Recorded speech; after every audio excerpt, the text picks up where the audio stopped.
we were colleagues and friends, and we had a lot of fun together.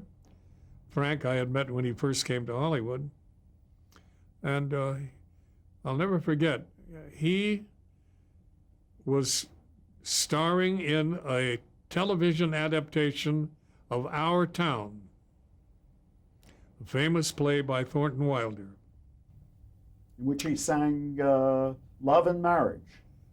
Right, that came out of the score by Sammy Kahn. Frank had about 5 songs to do in that, plus all of the dialogue and all of the business.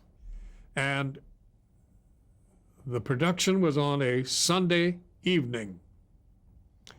And our first rehearsal call for a read-through of Otto Preminger's script was that following Monday morning. I think the call was for 10 o'clock. Now, Frank is the kind of a performer who, when he had finished with a production or an appearance, he wanted to blow off steam. And the way he blew off steam was to stay up all night and drink. Well, that's what he did after the Our Town production was completed on the air. So here we are, all sitting around this big table, Garen McGavin and Eleanor Powell, Kim Novak and me, and Otto Preminger, and we're all waiting for Frank.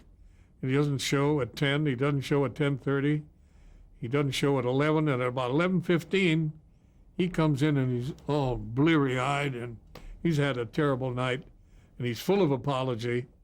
And Otto Preminger, being the wise producer that he is, lets it go and said, come on, let's sit down and read the script, which we did.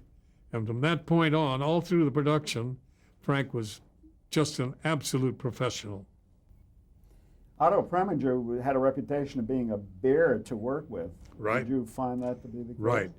If you knew your craft and you knew your role and you did it properly, you got along swimmingly with him. It was only when those elements were not present that he would start chewing on people.